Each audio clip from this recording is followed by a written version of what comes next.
घड़ी की आवाज कितनी डरावनी है ना कोमल।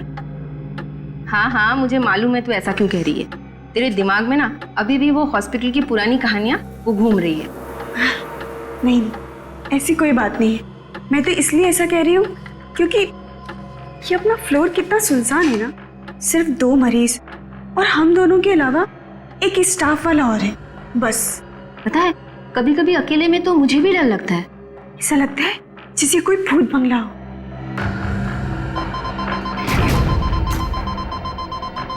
कोमल, एक इमरजेंसी है फर्स्ट फ्लोर पे।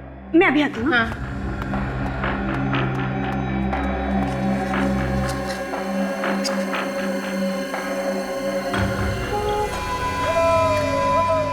ये कैसी आवाज है?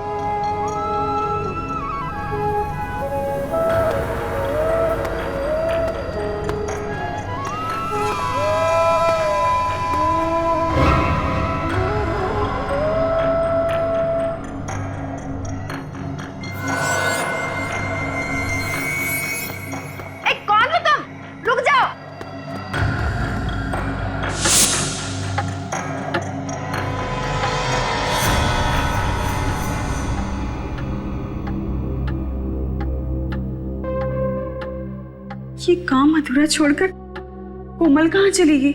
कौन हो तुम? अरे रुको, अरे कहाँ जा रहे हो? अरे कुछ जवाब क्यों नहीं देते? रुक जाओ। अरे अरे सुनिए तो सही, सुनिए, रुकिए। अरे सुनो। जी मैम। तुमने कोमल को देखा कहीं? नहीं मैम, मैं इस फ्लोर पे नहीं हूँ और अभी अभी आया हूँ ये सामान रखने के लिए। ये आवाज किसकी आ रही है? पता नहीं मैम।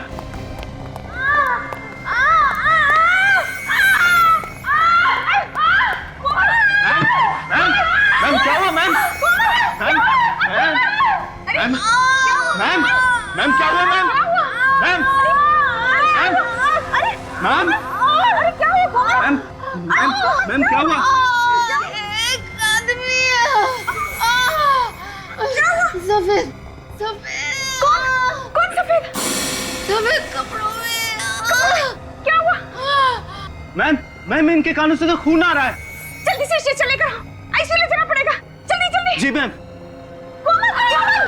अरे कोमल क्या हुआ बताओ?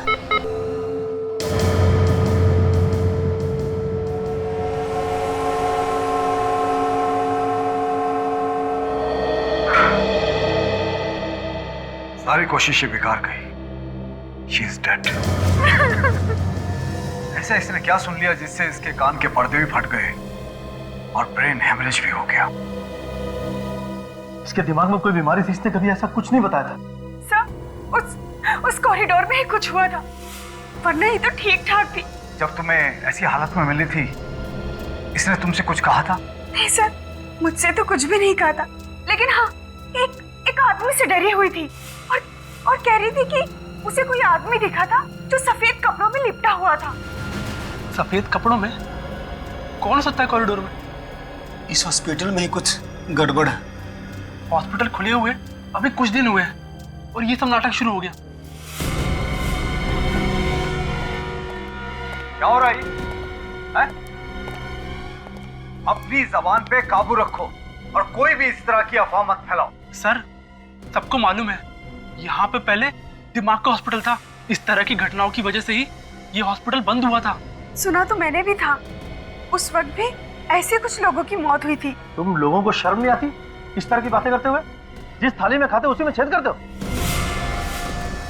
सर, हमें डीन से ये सब कुछ बातें कर लेनी चाहिए। हाँ, लेकिन इसे ब्रेन हेमरेज हुआ कैसे?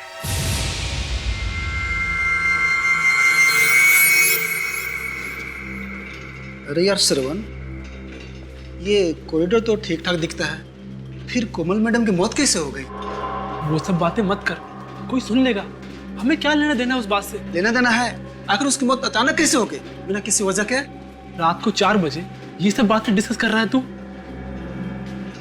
आसपास कोई हो सकता है। कहाँ पे? मैं बोल भी नहीं सकता हूँ, वो सुन लेंगे तो नाराज हो जाएंगे। तुम्हें ना यार पक्का डरपोक है।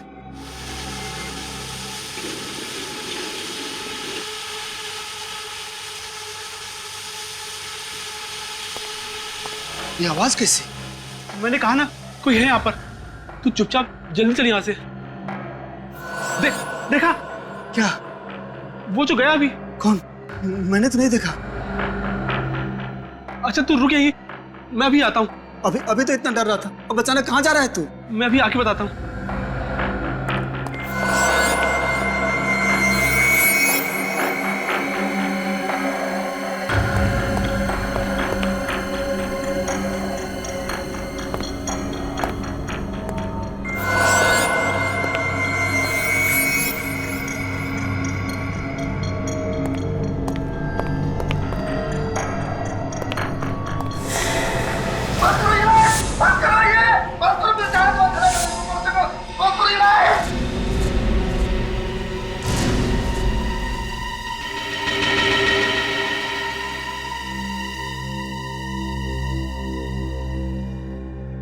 कुछ समझ में नहीं आ रहा। श्रवण के कान के पर्दे फट गए और कोमल के भी, और फिर दोनों को ब्रेन हैमरेज हो गया था।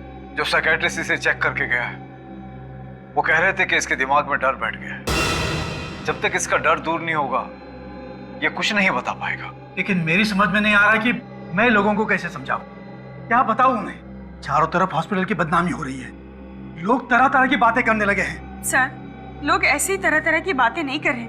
इस हॉस्पिटल में जरूर कुछ गड़बड़ है, मगर आप लोग बातें छुपाने की कोशिश कर रहे हैं। मुझे नहीं रहना यहाँ पे, मैं आज ही यहाँ से चला जाऊंगा, किसी दूसरे हॉस्पिटल में अपना इलाज करा लूंगा। प्लीज प्लीज, आप लोग इस तरह की उल्टी सीधी बातें करके मामले को तूल मत देना। देखिए, मैंने सीआईडी को इन्फॉर्म किया है, अब सच्चाई क्या है ये वो लोग ही ढूंढ निकालेंगे। हाँ, इसलिए ढूंढ निकालेंगे हम। दूध का दूध और पानी का पानी कर देंगे। Thank you sir, thank you, आप लोग आ गए। सर, मैं डॉक्टर ऋषभ, इस हॉस्पिटल का डीन, और यह है डॉक्टर केतन और यह है डॉक्टर दुष्यंत। सर, अब आप लोग ही बचा सकते हैं हमारे हॉस्पिटल को बंद होने से।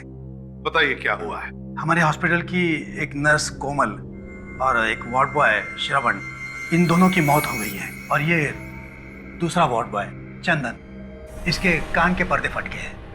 श्रवण और कोमल, इनकी मौत कैसे हुई? कानों के पर्दे फटने से और ब्रेन हेमरेज से। सर, हमारी नर्स सारिका, इसका कहना है कि कोमल कॉरिडोर में भागती हुई आई और गिर गई। उसके दोनों कानों से खून बह रहा था और वो जोर जोर से चिल्ला रही थी। सारिका नाम है ना तुम्हारा? सारिका, कोमल ने मरते वक्त तुमसे कुछ कहा? सर, कोमल किसी सफेद कपड़े में लिपटे हुए एक आदमी के बारे में बता रही थी। क्या क्या बताया उसने? सर, पूरी बात बताने से पहले ही वो बेहोश हो गई।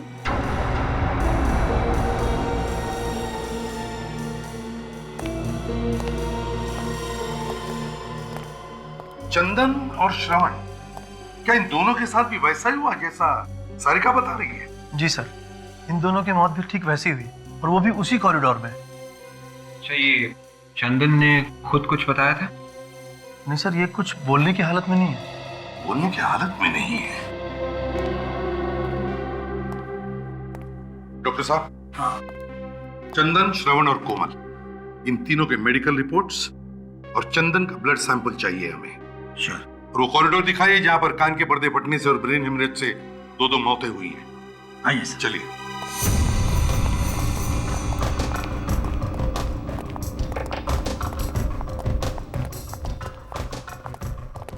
सर, यही वो कॉरिडोर है जहां दोनों घटनाएं हुई है।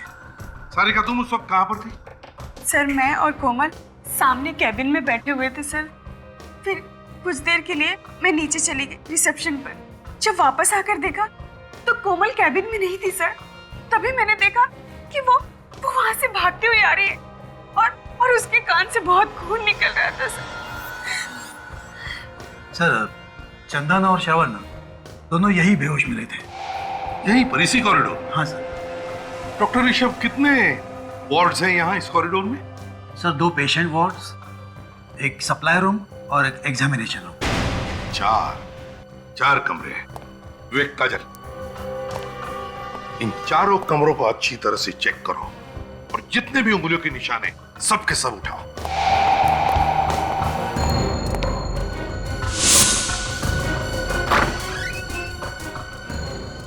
मुझसे एक बात बताओ, कोमल ने जो सारिका को बताया था उस सफेद कपड़े में लिपटे हुए आदमी के बारे में, क्या तुमने देखा है उसे? नहीं सर, सफेद कपड़ों में ऐसा कोई आदमी नहीं दिखा आज तक, मगर हाँ कभी कभी अजीब सी आवाज जरूर सुनी है। आवाज? जी सर। कैसी आवाज? सर जैसे किसी पाइप में से कोई हवा पास हो रही हो।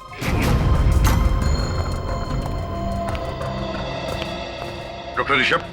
Yes sir. आपको हमारे साथ चलना होगा, आपसे कुछ जरूरी सवाल करने हैं।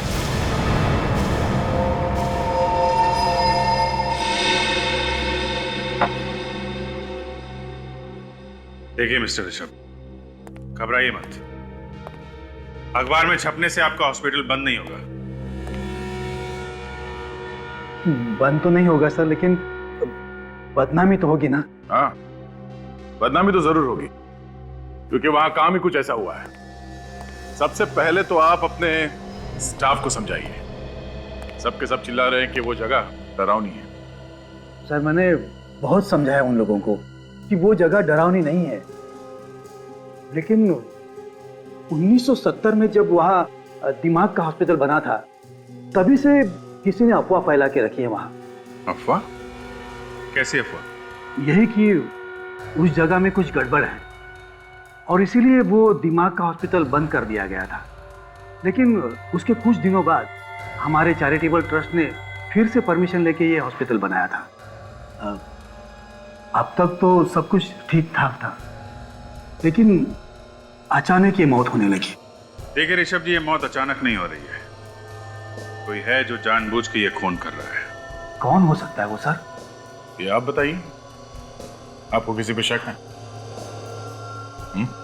सोच के बताइए। कोई ऐसा आदमी जिसे आपके हॉस्पिटल बंद होने से फायदा होता हो? हाँ सर, कुछ लोग तो है जिन्हें हॉस्पिटल बंद होने से फायदा होगा। कौन लोग हैं वो? कुछ बिल्डर्स है सर, जिन्हें हमारे हॉस्पिटल के बारे में सब कुछ पता है। क्या क्या पता है? यही कि हमारा ट्रस्ट बिल्डिंग तोड़ के नया हॉस्पिटल नहीं बना सकता, मगर हमारे ट्रस्ट ने उसी बिल्डिंग को रंग और प्लास्टर करके ये नया हॉस्पिटल शुरू कर दिया है। उन बिल्डर्स को लगा होगा कि ये ट्रस्ट गरीब है, इसलिए अफवाह सुन के जगह छोड़ के भाग जाएंगे।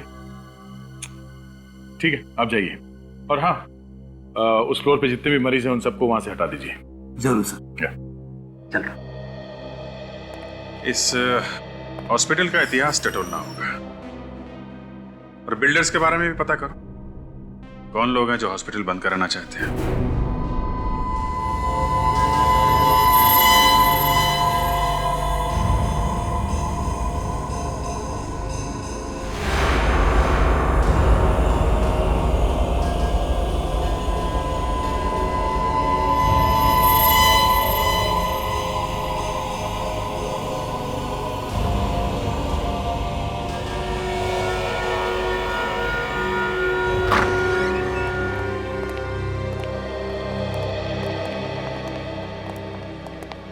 हाँ भैया, क्या हाल है? डिपेंड करता है आप क्या बताने वाले हैं। हाँ, मैं ये सोच रहा हूँ कि आखिर इन दोनों की दिमाग की नस कहाँ फटी और कैसे फटी।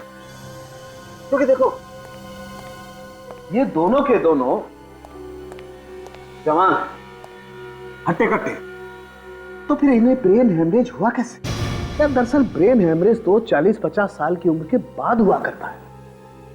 तो फिर एक बात पक्की है बॉस, इन दोनों के कान के पर्दे फट गए। सर हो सकता है इन लोगों ने कोई ऊंची आवाज सुन ली हो, जैसे कान के पास कोई बॉम्ब फट गया हो। एग्जैक्टली ऐसा ही हुआ है। वैसे भी इन दोनों की पोस्टमार्टम रिपोर्ट हमें ये बताती है कि इन दोनों को ना तो कोई कान की बीमारी थी और ना ही कोई ब्रेन हेमरेज होने के लक्षण थे। मगर सर, ऊंची आवाज से कान के पर्दे कैसे फट सकते हैं?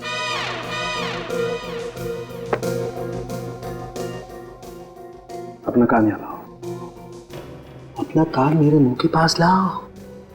हाँ! जवाब मिल गया क्या? क्या बोला? ये तो गया। अरे क्या बोला? कुछ सुनाई नहीं दे रहा है। दया, ऐसी 4000 मेगाहर्ट्ज की आवाज अगर कान के पास क्रिएट की जाए तो कान के पर्दे फट सकते हैं। चाट बाजार? अबे चाट बाजार नहीं, 4000। फिर वही चाट बाजार। खाने की बातें यहाँ पे क्यों कर रहे हो सर? कहीं की बातें कहीं। आप मजाक कर रहे हो क्या? डॉक्टर साहब, मैंने आपसे कई बार कहा कि फ्रेडी के साथ रिस्क मत लो। हाँ यार, गलती मेरी ही है बस। सर, अगर हॉस्पिटल में इतनी जोर की आवाज हुई है तो और लोगों ने भी सुना होगा, मगर वहां पे तो किसी ने कुछ सुना ही नहीं। अब यार ये तो नहीं पता किसी ने वो आवाज क्यों नहीं सुनी, लेकिन ये बात पक्की है कि इन लोगों के कान के पर्दे इतनी ऊंची आवाज की वजह से ही फटे। और ब्रेन हेमरेज? ब्रेन हेमरेज कैसे हुआ सर? पूर्वी, इन दोनों का ब्रेन हेमरेज भी वही हाई फ्रीक्वेंसी साउंड की वजह से ही हुआ है। मैं बताता हूं, आओ। देखो दया, जिस ऊंची आवाज की वजह से इनके कान के पर्दे फटे हैं, उसी ऊंची आवाज की वजह से इनके दिमाग में एक किस्म का केमिकल रिएक्शन हुआ, जिसकी वजह से इन दोनों के दिमाग की नसें फट गई और इन दोनों का ब्रेन हेमरेज हो गया। मगर सर, वो दूसरा वार्ड बॉय चंदन, उसे ब्रेन हेमरेज क्यों नहीं हुआ? उसके तो सिर्फ कानों के पर्दे फटे हैं। ये भी पता चल जाएगा। जैसे उसकी ब्लड रिपोर्ट आएगी ये पता चल जाएगा। और वो जो उंगलियों के निशान मिले थे डॉक्टर तारिका हॉस्पिटल वार्ड के दरवाजे के ऊपर से, उसमें कोमल या श्रवण की उंगलियों के निशान मिले? नहीं, अभी तक तो नहीं मिले। मैं एक निशान से मैच करके देख रही हूँ।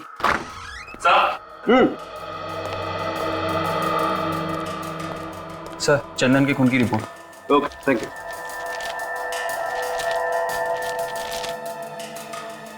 Oh my God! क्या हुआ सर? अरे यार, चंदन के खून में तो ऐसी ड्रग मिली है जो उसे ठीक होने ही नहीं देगी। इस चंदन को तो गलत दवाई दी जा रही है बॉस। ये दवाई हॉस्पिटल में दे रहा होगा कोई। फिर दवाइयां बंद करनी होगी, वरना वो कभी हमें सच्चाई नहीं बता पाएगा। छोड़ दो मुझे, जाने दो, छोड़ दो मुझे, छोड़ दो मुझे, जाने दो, छोड़ दो, छोड़ दो। ममता, इसे नींद का इंजेक्शन दो, जल्दी। छोड़ दो मुझे, छोड़ दो मुझे, छोड़ दो मुझे, छोड़ दो मुझे, छोड़ दो मुझे, छोड़ दो मुझे, छोड़।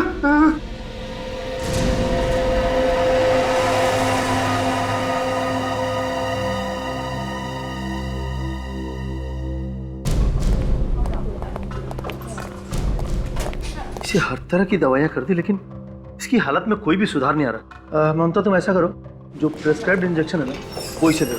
जी डॉक्टर। एक मिनट, बंद करिए, रोको। इसे अब और उल्टी सीधे दवाएं नहीं दी जाएंगी, समझे? आप कौन सी उल्टी सीधी दवाइयों के बारे में बात कर रहे हैं? वही जो आप लोग इसे दे रहे हैं, इससे ये कभी ठीक नहीं होगा। ये क्या कह रहे हैं आप? देखिए, हमें इसके खून में साइको रिएक्टिव ड्रग्स मिले हैं, जिससे इसका दिमाग हमेशा के लिए बंद हो जाएगा। लेकिन ये कैसे हो सकता है? हम तो इसे वही दवाइयां दे रहे हैं जो प्रेस्क्राइब्ड है। ये देखिए, इस पे लेबल भी लगा हुआ है। देखिए डॉक्टर साहब, आप हमारी बात को समझ नहीं रहे। लेबल कुछ भी लगा हो, लेकिन अंदर दवाई नकली है। इसकी दवाई बदली गई है। लेकिन ये ऐसा कौन कर सकता है? आपने बदली होगी। लेकिन मैं ऐसा क्यों करूंगा सर? इस मरीज का इलाज तो आप ही करते हैं ना, तो आप ही ने किया होगा, और कौन करेगा? सर, लेकिन मैंने इसे दवा नहीं दी है। तो फिर कौन देता है दवाई से? वो सर, सारिका ही इसको दवाई देती थी और इंजेक्शन भी वही तैयार करती थी, लेकिन आज उसकी ड्यूटी दूसरे वार्ड में है। ये सारिका वही है ना जो उस रात कोमल के साथ में थी? जी। जरा बुलाइए उसे। जी।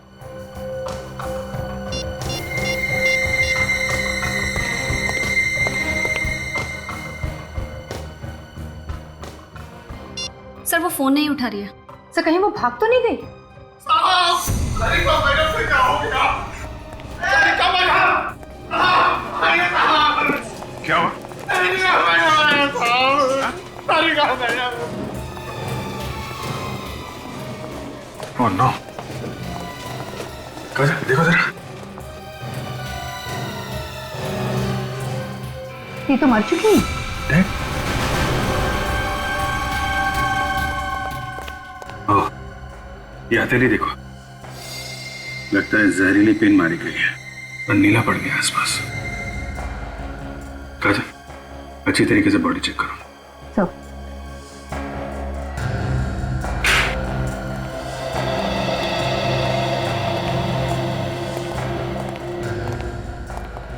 कैसे हुए ये सब? हैं? साहब मैं डिटर्जेंट का बॉटल लेने गया था साहब, तो उसी टाइम देखा कि सारिका मैडम मरी पड़ी है। तुमने यहाँ पे और किसी को देखा? नहीं साहब, सर मैंने 15 मिनट पहले सारिका मैडम को कॉरिडोर पे देखा, वो बिल्कुल ठीक थी सर। फिर पता नहीं सर उनको क्या हो गया। अच्छा, जब तुमने इसे देखा था तो ये अकेली थी या इसके साथ में कोई और भी था? नहीं सर, वो अकेली थी। वो तो सर अपना हाजिरी बना के स्पेशल वार्ड में किसी मरीज का ब्लड प्रेशर चेक करने गई थी। मैंने भी उससे नई दवाइयों की फाइल के बारे में पूछा था, तब तक तो वो सही थी। फिर कौन मार गया उसे? सारिका खूनी को जानती थी। ऐसा ही लगता है। और खूनी को लगा हुआ कि हम इस सारिका तक पहुंचने वाले हैं, इसलिए उसने सारिका का खून कर दिया। इस सारिका तो सिर्फ एक मोहरा थी अभिजीत। असली खूनी तो अभी भी शराफत का मुखौटा लगाकर घूम रहा है हॉस्पिटल में। इसके शराफत का मुखौटा उतारने के लिए कोई चाल चलनी पड़ेगी दया, क्योंकि खूनी को पता चल चुका है हम उस तक पहुंचने वाले हैं, इसीलिए उसने सारिका को मार दिया। सारिका के हस्बैंड से पूछताछ करेंगे, उसे कुछ ना कुछ तो मालूम होगा वो किसके लिए काम करती थी। मगर वो भाग गया, कभी ना कभी तो वापस आएगा ना। सर इस हॉस्पिटल का ब्लूप्रिंट मिल गया है सर, और ये वो फाइल है सर, इसमें उस हॉस्पिटल की पूरी जानकारी है सर। और सर ये वो नक्शा है जब वहाँ पे दिमाग का हॉस्पिटल था सर, और ये वाला अभी का है, अभी के चैरिटेबल हॉस्पिटल का सर। ये दिमाग का हॉस्पिटल बना 1970 में और बंद हुआ 1990 में। जी, इस दोनों नक्शे में कुछ ज्यादा फर्क नहीं है, बिल्कुल एक ही जैसे हैं। ये बिल्डिंग बनाया गया, बस ये कुछ ब्लॉक्स बनाए गए नहीं, बाकी तो ऐसे ही है। डीन भी यही कह रहा था। इस नक्शे को देखकर लगता नहीं है कि इसमें कोई ऐसा कमरा है जहां से 4000 हर्ट्ज के आवाज निकलती होगी। कमरा तो बना है दया, वो भी काफी सोच समझ के, क्योंकि उन लोगों को मालूम था कि बिल्डिंग के बनावट के साथ छेड़छाड़ करेंगे तो बिल्डिंग गिर जाएगी। पर सर उस कमरे के बारे में पता चलेगा कैसे? उन उंगलियों के निशान से पता चलेगा जो दरवाजे पे से उठा के लाए गए हैं।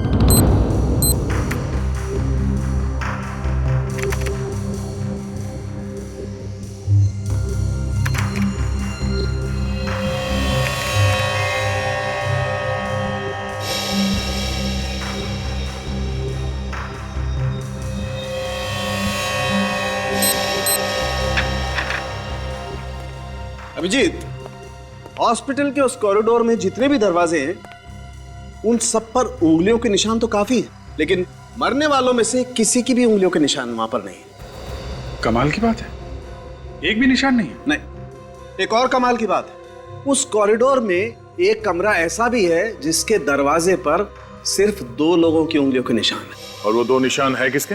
विवेक और काजल के। विवेक और काजल की उंगलियों के निशान उस दरवाजे पे मिले? शायद हुआ ऐसा होगा कि खूनी ने जाते वक्त दरवाजे पर जितने भी उंगलियों के निशान थे सब साफ कर दिए, लेकिन जब काजल और विवेक कमरे में चेक करने के लिए पहुंचे तो उनकी उंगलियों के निशान उस दरवाजे पर रह गए। मतलब खूनी हॉस्पिटल का ही कोई आदमी है,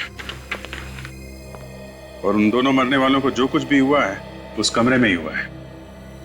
शायद खूनी वहां छुप के बैठा होगा।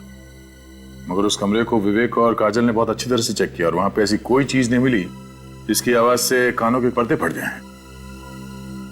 फिर भी दया, फिर से चेक करना पड़ेगा वो कमरा। सर 2 बिल्डर्स के बारे में पता चला है सर, जो दुआ कर रहे कि हॉस्पिटल बंद हो जाए और वो लोग उसे खरीद सके। अच्छा, कौन लोग हैं ये? एक है जयंत और दूसरा दामोदर। सर ये जयंत वहाँ पे एक हाउसिंग सोसाइटी बनाना चाहता है और दामोदर वहाँ पे एक बड़ा सा मॉल बनाना चाहता है। तो फिर इन दोनों में से कोई है जो हॉस्पिटल को बदनाम करके फायदा उठाना चाहता है। एक अजीब बात और है सर। अरे तो पेट में क्यों छुपा रखा है, बता ना, क्या अजीब बात है? ये दामोदर पिछले 1 महीने से कर्नाटक में है, लेकिन जयंत उसी हॉस्पिटल में भर्ती है जहाँ पे ये सब हो रहा है। अच्छा, जयंत उसी हॉस्पिटल में है।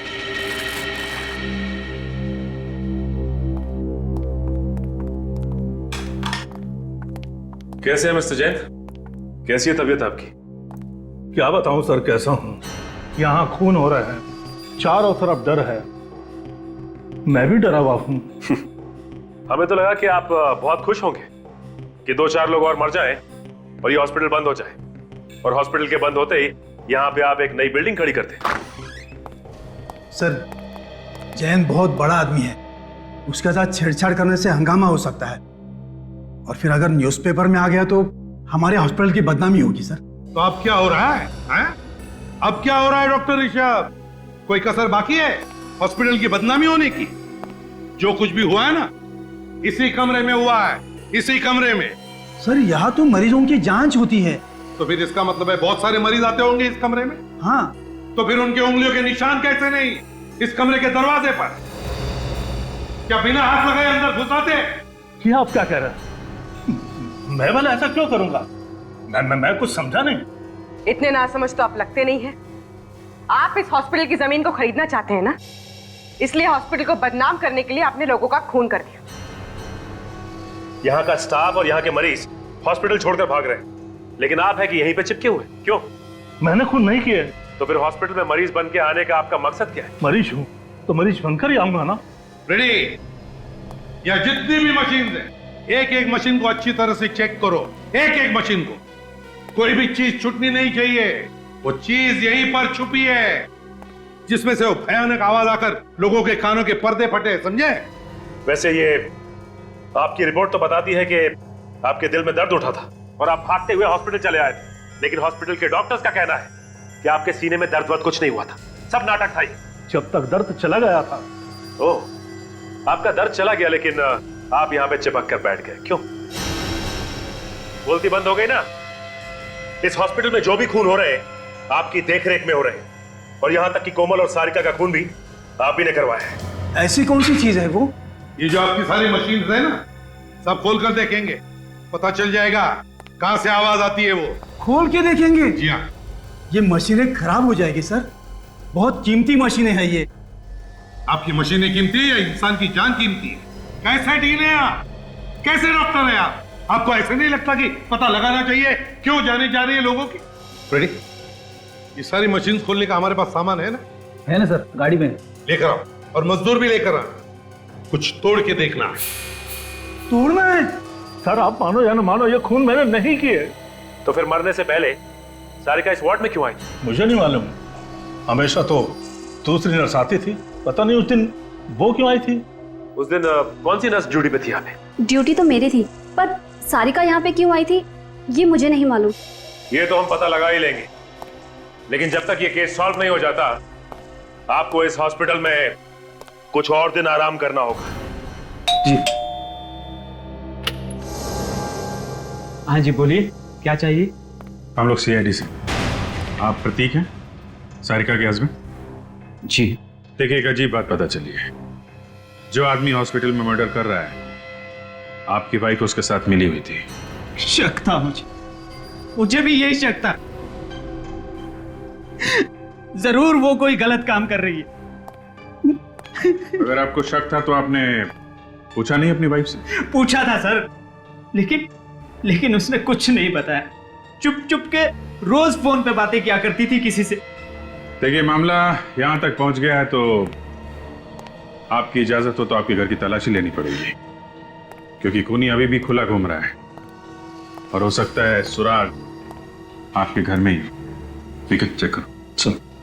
ये किससे फोन पे बातें करती थी आपकी वाइफ? क्या बातें करती थी? कुछ पता नहीं चला सर, और एक दिन अचानक देखा कि उसके पास बहुत सारा पैसा आ गया। मैं तो इतना सारा पैसा देखकर चौंक गया था।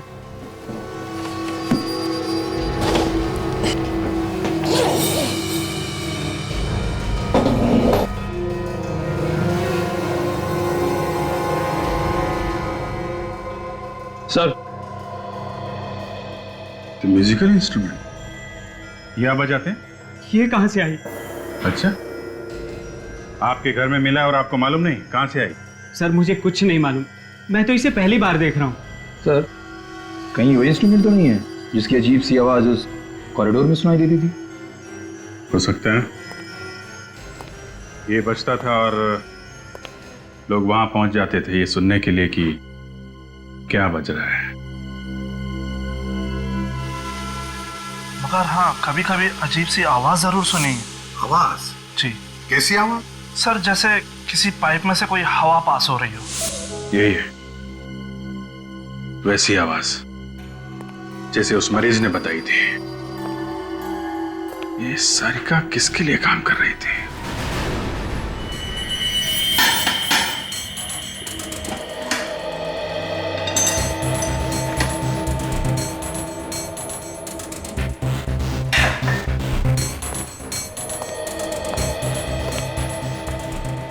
सर, इस आदमी को पता भी नहीं कि क्या करना है, फिर भी इसने सारी मशीनें खोल के रखी है।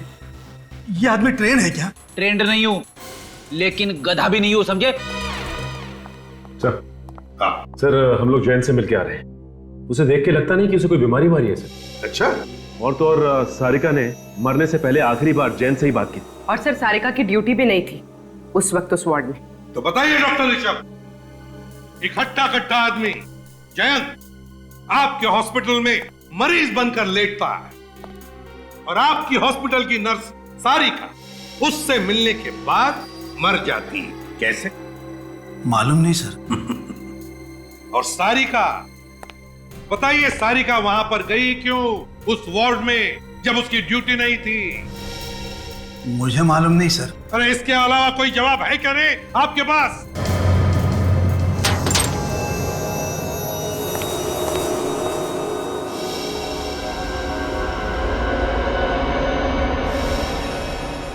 सर,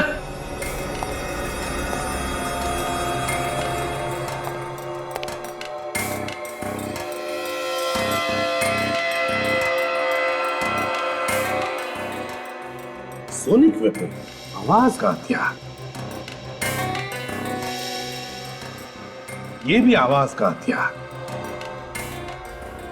ये भी। तीन आवाज के हथियार। कौन से हथियार सर? कौन से हथियार? ये वही हथियार है जिसमें से वो भयानक आवाज निकलने की वजह से चंदन, कोमल और श्रवण के कान के पर्दे फट गए। ये तीनों डिवाइसेस इस मशीन के अंदर कैसे पहुंचे? यही तो हम भी पूछना चाहते हैं आपसे डॉक्टर ऋषभ, ये तीनों के तीनों आवाज के हथियार इतने बड़े मशीन के अंदर कहां से आए? बताइए कहां से आए, बताइए। सर,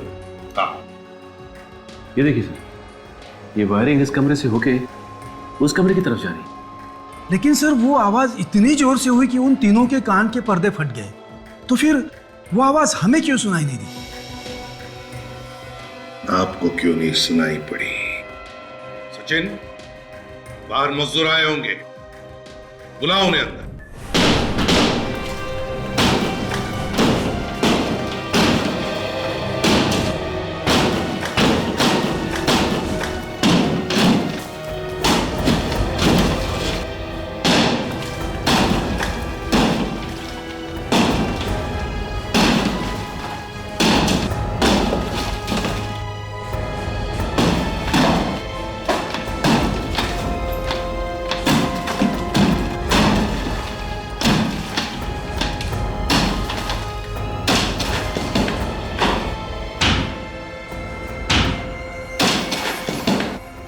देखा डॉक्टर ऋषभ, सारी दीवारों को साउंड प्रूफिंग किया है, ऐसे साउंड प्रूफिंग। और इसीलिए या जो भी आवाज हुई अंदर वो बाहर किसी को पता नहीं चला। सचिन, अच्छी तरह से जाकर चेक करो, देखो, ढूंढो इसका स्विच कहां पर है। हाँ फ्रेडी, बंद करो अभी।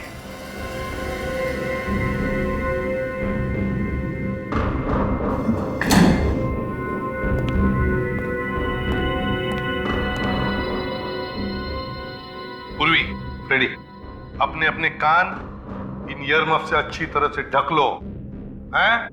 जरा भी लापरवाही हुई तो जान जा सकती है, समझे? हाँ सर। रेडी?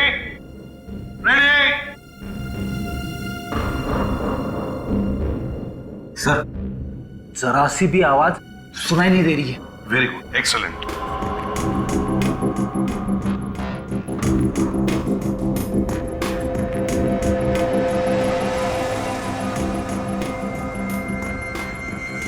अब जैसे ही सचिन को वो स्विच मिलेगा, वो 5 सेकंड के काउंट के बाद वो स्विच ऑन करेगा और फिर इसमें से वो भयानक आवाज आनी शुरू हो जाएगी। ये रहा वो स्विच जिसे खूनी ऑन करता है और वहां से डिवाइस चालू होता है। सर, सचिन सर को स्विच मिल गया। स्विच मिल गया, कान बंद करो जल्दी। 1 2 3 4 5।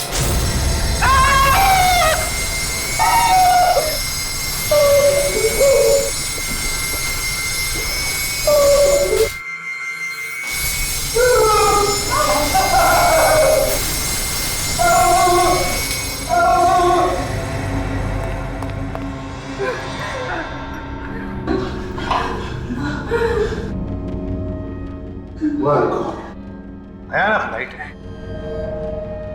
मेरा तो सिर अब भी घूम रहा है। सर मेरे कान गूंज रहे हैं। आप लोग ठीक तो हैं? कुछ हुआ तो नहीं? नहीं सचिन, हम लोग ठीक हैं, लेकिन इतना भयानक अनुभव था ये, भयानक। इससे पता चलता है कि इतनी दर्दनाक मौत हुई होगी उन लोगों की। डॉक्टर ऋषभ, ये कोई एग्जामिनेशन रूम नहीं है, कोई एग्जामिनेशन रूम नहीं, टॉर्चर रूम है ये। मेरे तो हाथ पैर अभी भी कांप रहे हैं सर। आंखों के सामने सभी चीजें चलती फिरती नजर आ रही है। फ्रेडी, अच्छा हुआ तुमने कानों पर ईयर मफ लगा रखा था सेफ्टी के लिए, वरना तुम्हारा भी वही हाल होता जो कोमल और श्रवण का हुआ था। मगर सर, खूनी है कौन? जयंत पे शक है, लेकिन सबूत नहीं है उसके खिलाफ। मगर अभिजीत, जिस तरह से कमरा बना हुआ है, ये रिनोवेशन के वक्त ही प्लानिंग की गई होगी। उसी वक्त ये कमरा बनाया गया होगा। उसके बाद बनाते तो शायद हॉस्पिटल के स्टाफ को पता चल जाता। मगर एक बात पक्की है, खूनी जो कोई भी है उसे आवाज की फ्रीक्वेंसी और लाइट के बारे में सब कुछ मालूम है। अच्छी तरीके से जानता है वो आदमी कि इन चीजों के इस्तेमाल से कैसे किसी को मारा जा सकता है, कितनी आवाज से कान के पर्दे फट जाएंगे, कब ब्रेन हैमरेज होगा, सब कुछ जानता है। काम कोई मनोचिकित्सक या दिमाग के बारे में जानकारी रखने वाला ही कर सकता है। खूनी कोई साइकेट्रिस्ट है। लेकिन सर, उस हॉस्पिटल में कोई साइकियाट्रिस्ट नहीं। कोई तो है पूर्वी, कोई तो है जो असलियत छुपा के वहां पे रह रहा है। उसे बाहर निकालने के लिए कोई खेल खेलना पड़ेगा, कोई दिमागी खेल। ऐसे कब तक इंतजार करेंगे? कम से कम मरीजों के बारे में तो सोचो। सर, हमें और भी मरीजों को देखना है, हम लोग चलें? नहीं, एसीपी साहब का ऑर्डर है, वो लोग बस आते ही होंगे।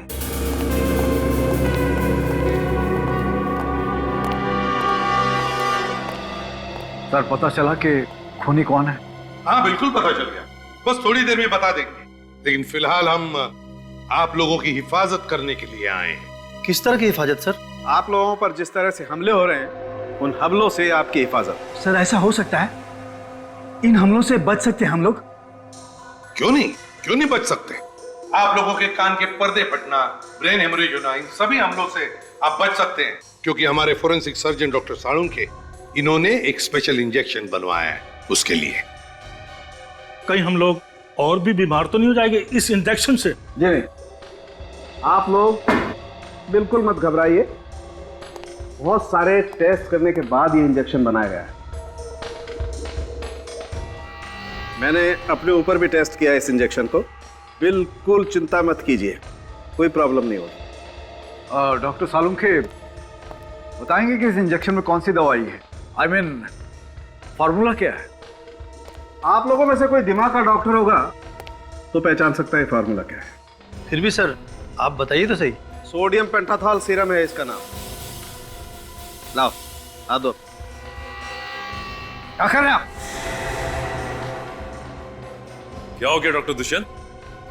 आपने अपना हाथ पीछे क्यों खींच लिया? कुछ परेशानी है क्या आपको? नहीं, कोई परेशानी नहीं है, लेकिन ये समझ में आ गया है कि आप लोग क्या करने जा रहे हैं। अरे वाह, क्या बात, बड़े होशियार हैं आप डॉक्टर दुष्यंत। हैं? तो फिर बताइए क्या करने वाले हैं हम? आप लोग हम सबको बेवकूफ बना रहे हैं, क्योंकि सोडियम पेंटाथॉल मानसिक रोग दूर नहीं करता है, बल्कि सच्चाई उगलवाने की दवा है जो कि अपराधियों को दी जाती है। डॉक्टर दुष्यंत, ये सब आप कैसे जानते हैं? वो डॉक्टर दुष्यंत तो और भी बहुत कुछ जानते हैं, है ना डॉक्टर दुष्यंत? ENT स्पेशलिस्ट, कान नाक और गले के स्पेशलिस्ट। वैसे आप मत घबराइए, इसमें सिर्फ ग्लूकोज का पानी है। हाँ डॉक्टर दुष्यंत, तुम्हारी सच्चाई जानने के लिए किया हुआ ये ड्रामा है, समझे? बोलिए क्या बोलना है? हटाओ!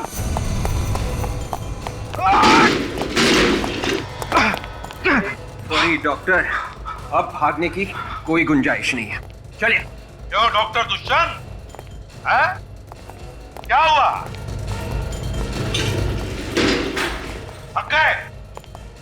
आपका क्यों? सर इसे ऐसी सजा देना जो जिंदगी में फिर कभी ऐसा गुनाह करने के बारे में सोचे भी तो रूह कांप जाए इसकी। तो बताओ क्यों किए ये खून तुमने? हॉस्पिटल बंद करवाने के लिए। एक डॉक्टर होते हुए भी हॉस्पिटल बंद करवाना चाहते थे आप? इतना घिनौना काम क्यों? क्योंकि किसी ने मुझे पैसों को लालच दिया था। वो जानता था कि मैं दिमाग का डॉक्टर हूं, बिना हथियार के मैं किसी का भी आसानी से खून कर सकता हूं। और इसमें सारिका भी मेरे साथ थी। तो फिर तुमने सारिका को मारा क्यों? क्योंकि उस तक आप पहुंचने वाले थे। मुझे डर था कि अगर उसने मुंह खोल दिया तो मैं मारा जाऊंगा, इसलिए मैंने उसे भी जान से मार दिया। पैसों की लालच वो किसने दिखाई तुम्हें? दामोदर ने। वो यहां पर एक मॉल बनाना चाहता था। और तुम भूल गए कि तुम एक डॉक्टर हो। जान बचाना तुम्हारा काम है, जान लेना नहीं। भूल गए तुम। पेशे से गद्दारी की तुमने, हिपोक्रेटिस की शपथ भूल गए तुम। 3-3 खून किए। अब जेल में सड़ते बैठना, फांसी का ऑर्डर आने तक।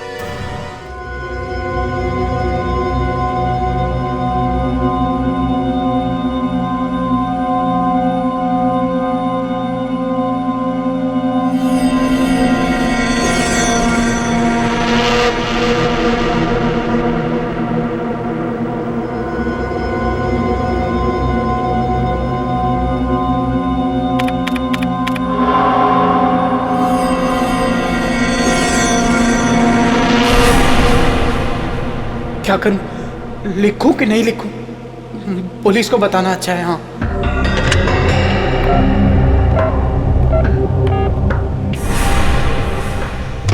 लेकिन अगर पुलिस ने कुछ नहीं किया तो एडिटर बोलेगा मुझे क्यों नहीं बताया। हाँ, एडिटर को बताना अच्छा है। हाँ, एडिटर को। अगर मेरा शक गलत निकला तो हमारे अखबार की बहुत बदनामी हो जाएगी, पर अगर मेरा शक सही निकला तो आग लग जाएगी, आग हर जगह। क्या करूं, कुछ समझ में ही नहीं आ रहा है। What should I do?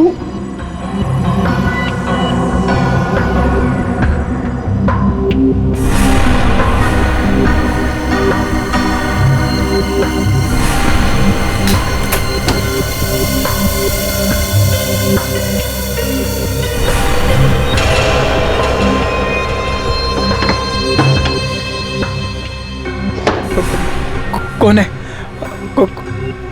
कौन है वहां? कौन है वहां?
लगता है ये यहाँ पे हाथ धो रहा था, तभी इस पे पीछे से अटैक हुआ।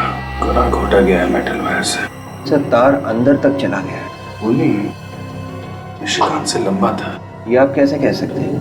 निशान नीचे से ऊपर की तरफ है, नीचे से ऊपर की तरफ। ओहो, ये देखो, जाते जाते खूनी अपने चप्पल का निशान छोड़ गया है। लगता है 9-10 नंबर की चप्पल होगी। विवेक सर, निशान उठा लो। Yes sir.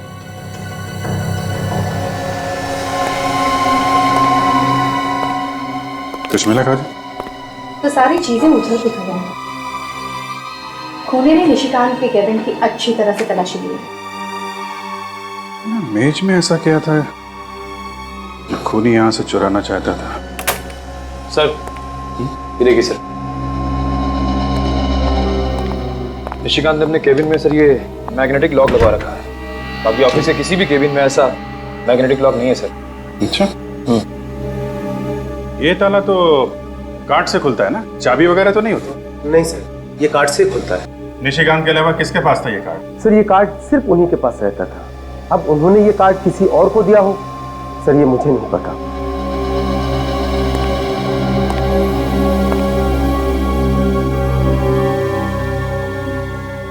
तो निशिकांत जब काम करते थे तो ये केबिन बंद रहता था? जी हाँ सर, हमेशा बंद रहता था। इसका मतलब ये काम किसी पास वाले आदमी का है, किसी ऐसे आदमी का है जिस पे निशिकांत ने भरोसा किया और उसे अपना कार्ड दिया। वैसे ये ताला सिर्फ निशिकांत के केबिन पे ही क्यों है? पता नहीं सर, पर उन्होंने एडिटर साहब से खास रिक्वेस्ट की थी कि उनके केबिन में लॉक लगाया जाए। जिस समय निशिकांत यहाँ काम कर रहे थे उस वक्त ऑफिस में कौन कौन लोग मौजूद थे? 1 मिनट सर, अनिल रजिस्टर लेके आना। सर, कौन कब आता है कब जाता है हम सारे लोगों की एंट्री करके रखते हैं रजिस्टर में। ये लीजिए सर। 7 लोग थे ऑफिस में, 6 स्टाफ के और 1 विजिटर, विक्रमादित्य। ये विक्रमादित्य कौन है? सर, ये बिजनेसमैन है, इंटरव्यू के लिए आए थे। आपके ऑफिस में चप्पल कौन पहनता है 9-10 नंबर की? चप्पल तो अमित साहब ही पहन के आते थे सर। अब चप्पल 9 नंबर की या 10 नंबर की ये मैं आपको नहीं बता सकता। लेकिन अमित का नाम तो रजिस्टर में है ही नहीं। सर, वो कुछ दिन से ऑफिस आ नहीं रहे। क्यों नहीं आ रहे हैं ऑफिस? पता नहीं, पर शायद हो सकता है कि इस लॉक का कार्ड उनके पास हो। केबिन का कार्ड हो सकता है? क्यों? अमित साहब और निशिकांत जी एक साथ काम किया करते थे, पार्टनर की तरह। पार्टनर की तरह? इस अमित का एड्रेस दीजिए जरा। ये आप लोग क्या कह रहे हैं सर? मैं किसी का खून कैसे कर सकता हूँ? पिछले 2 दिन से मैं अस्पताल में था। आज सुबह ही घर वापस आया हूँ मैं। क्या हुआ? बहुत बुखार है सर। वो लोग बोल रहे थे कोई नई बीमारी है, किसी को भी लग सकती है, इसीलिए मुझे घर भेज दिया। बताया नहीं कि क्या बीमारी है? मैंने पूछा था सर, वो लोग सब डर गए थे। मुझे कहा तुम घर जाओ, दवाइयाँ हम घर ही भेज देंगे।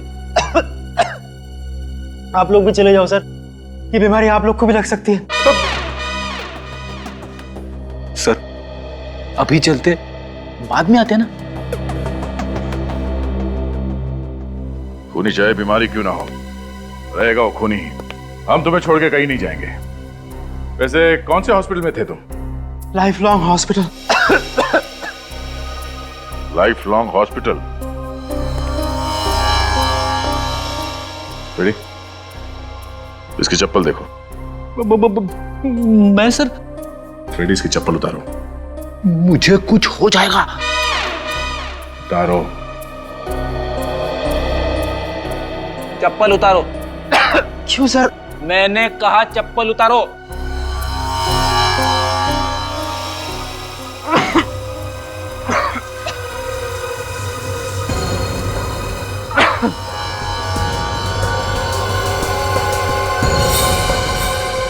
सर, बिल्कुल वैसी चप्पल है सर, 9 नंबर।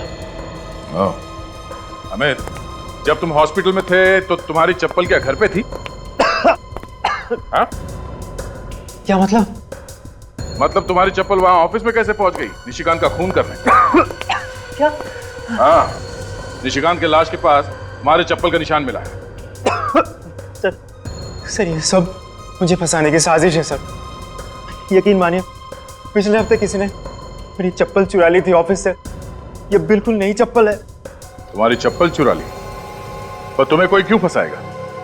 मेरी तो किसी के साथ कोई दुश्मनी भी नहीं है सर। अच्छा, निशिकांत के कैबिन के अंदर घुसने के लिए एक्सेस कार्ड की जरूरत होती है, और तुम्हारे पास भी एक एक्सेस कार्ड है ना? जी हाँ सर। दिखाओ, कहाँ है?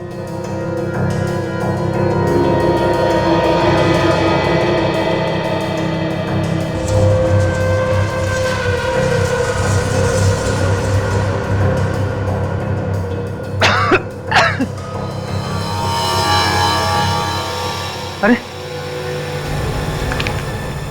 ये कैसे हो सकता है सर? मैंने खुद मेरा एक्सेस कार्ड इसमें रखा था। शायद किसी ने वो भी चुरा लिया। चप्पल चोरी हो गई, एक्सेस कार्ड भी चोरी हो गया। देखो अमित, ये सब ड्रामा पीआईडी के सामने नहीं चलेगा, समझे? मैं सच बोल रहा हूँ सर। झूठ बोल रहे हो तुम। सर मुझे तो लगता है इसने एक्सेस कार्ड का इस्तेमाल किया, ये कैबिन के अंदर घुसा और फिर वॉशरूम में इसने निशिकांत का खून कर दिया। हालत देखिए आप लोगों ने मेरी, मैं तो ठीक से खड़ा भी नहीं हो पा रहा हूँ। आप लोग हॉस्पिटल वालों से क्यों नहीं पूछ लेते जाके? उनसे भी पूछ लेंगे। अच्छा ये बताओ कि तुम्हें किसी पे शक है? कौन मार सकता है निशिकांत को? ये जरूर रागिनी का काम होगा। रागिनी? कौन रागिनी? रागिनी हमारे ऑफिस में ही काम करती है, न्यूज रिपोर्टर है। उसके साथ निशिकांत के अक्सर झगड़े होते थे सर। किस बात को लेके होते थे झगड़े? कि रागिनी उससे जलती थी क्योंकि हमारे एडिटर निशिकांत को उससे बेहतर मानते थे। इसीलिए सर। बेटी पूर्वी, सिटी न्यूज के ऑफिस में जाके इस रागिनी के बारे में सारी इंफॉर्मेशन निकालो। निशिकांत के खूनी का पता चल गया। पता चल गया? कौन है? रागिनी। रागिनी? हाँ सर, पूछताछ से पता चला है कि जिस वक्त निशिकांत का खून हुआ उस वक्त रागिनी ऑफिस में ही थी। जिस वक्त निशिकांत का खून हुआ उस वक्त रागिनी ऑफिस में ही थी, मगर अटेंडेंस रजिस्टर पर रागिनी का नाम ही नहीं था। रजिस्टर पे एंट्री किए बिना ही ऑफिस में घुस के खून करने का इरादा था सर उसका। पर एक बात है सर, रागिनी एक लड़की है और स्टील वायर से गला दबाने के लिए हाथों में काफी ताकत होनी चाहिए। सिक्योरिटी गार्ड के हिसाब से रागिनी की लंबाई निशिकांत से कम है और जिस तरह से गला दबाया गया है नीचे से ऊपर, ये तो किसी लंबे आदमी का काम होना चाहिए ना सर। विवेक, जरा उस ड्रॉर से रस्सी लेके आना इधर।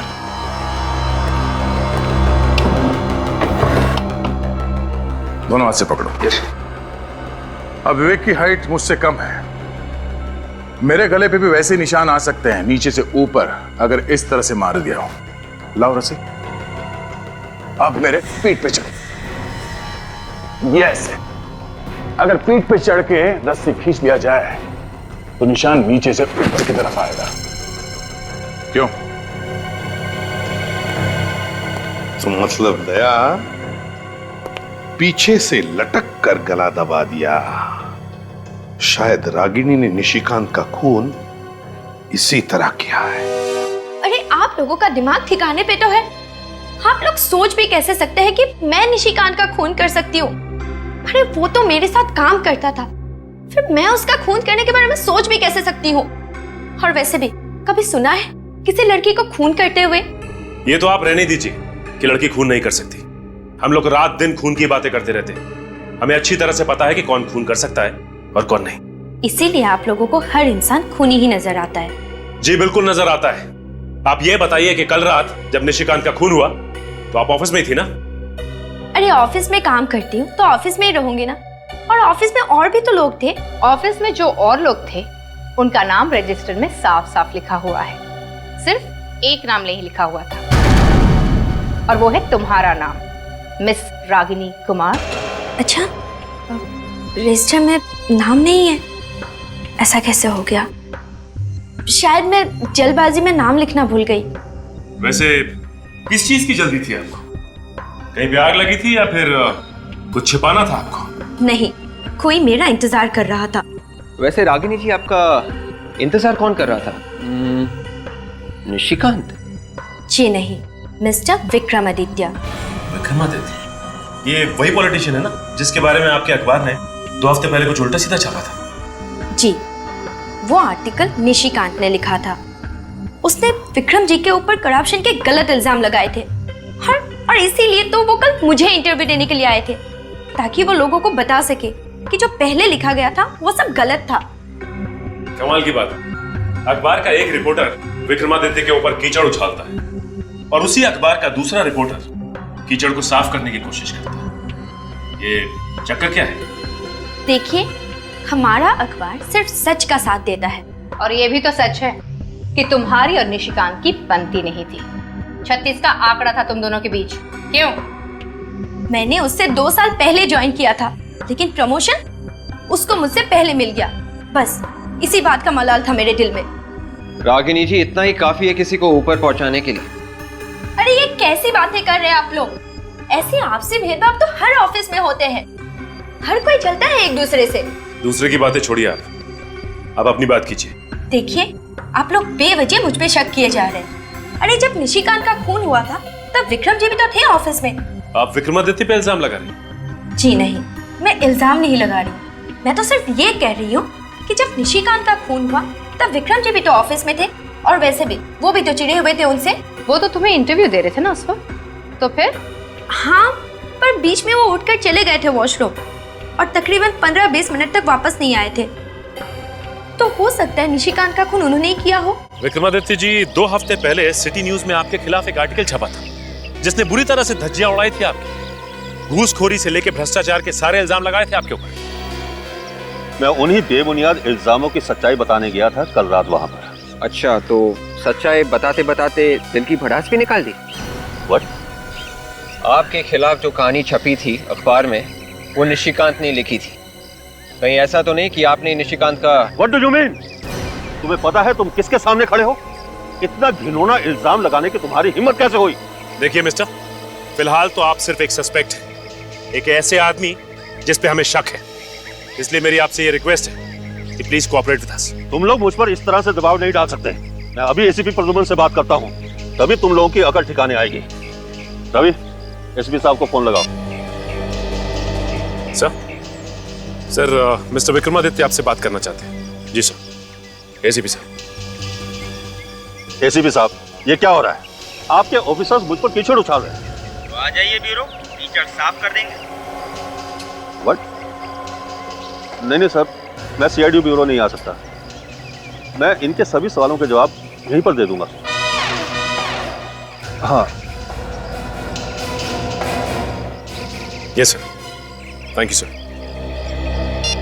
तो मिस्टर विक्रमादित्य जी, बताने का कष्ट करेंगे? वो ऐसा है कि निशिकांत को मैंने ही पैसे दिए थे अपने खिलाफ आर्टिकल छापने के लिए। आपने? पर क्यों? पब्लिसिटी पाने के लिए। मैंने सोचा अपने ही खिलाफ अखबार में छपवा दूंगा और फिर उसी रिपोर्ट को गलत साबित करके इल्जाम राइवल कंपनी पे डाल दूंगा। पर उस खून से मेरा कोई लेना देना नहीं है। ये कैसे मान लें? आप 9:30 बजे इंटरव्यू देने के लिए गए और 9:45 के आसपास वॉशरूम इस्तेमाल करने के बहाने आप बाहर चले गए और ठीक 20 मिनट के बाद आप वापस लौटे और उसी दौरान निशिकांत जी का खून हुआ। मैं वाकई उस वक्त बाथरूम में था। पता नहीं कैसे कल अचानक इंटरव्यू देते वक्त मेरे पेट में गड़बड़ हुई और गड़बड़ इतनी ज्यादा हुई कि इंटरव्यू मुझे आधे में ही छोड़कर आना पड़ा। ये अचानक आपका पेट कैसे खराब हो गया? वैसे तो मैं खाने पीने में बहुत ज्यादा सावधानी रखता हूँ, बाहर का कुछ खाता पीता नहीं। तो फिर कल रात ऐसा क्या खा लिया था जिससे पेट खराब हो गया आपका? कल तो मैंने सिर्फ जूस ही पिया था। तो क्या किसी ने जूस में कुछ मिला दिया? जूस का फ्लास्क मैं खुद ही भरता हूँ। और जूस भी खुद ही बनाते हैं? नहीं, बाजार से टेट्रा पैक खरीदता हूँ।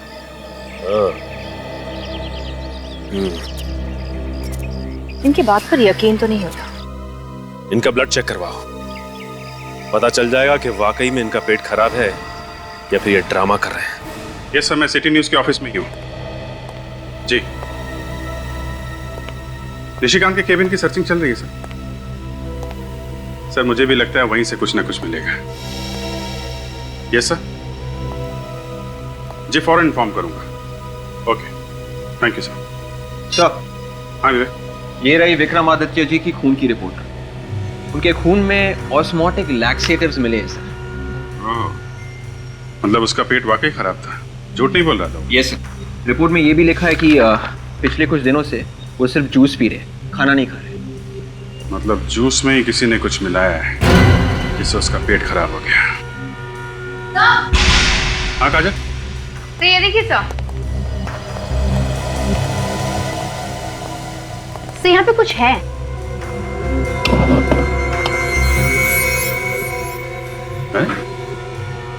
यहाँ मेज के नीचे अखबार चिपका के रखा है, निकालो जरा।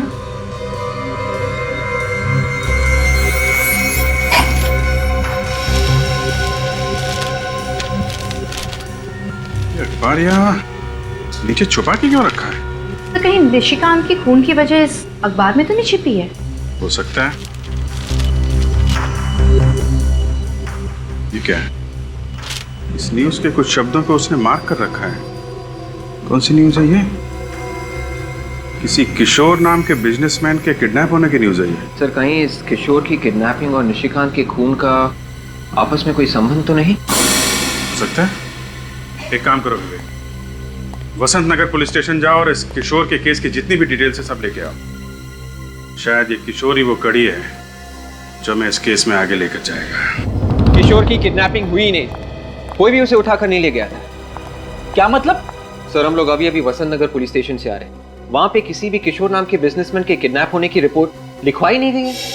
अरे कुछ भी बोल रहा विवेक, तुझे इस केस के बारे में कुछ नहीं मालूम? वो बात नहीं है सर। सर हम लोग किशोर के घर गए और वहां जाकर पता चला कि किशोर नाम का आदमी कोई रहता ही नहीं है। उस एड्रेस पे कोई घर है ही नहीं। उस एड्रेस पर कोई घर है ही नहीं? तो इसका मतलब है पेपर वालों ने ये झूठी खबर छपवाई।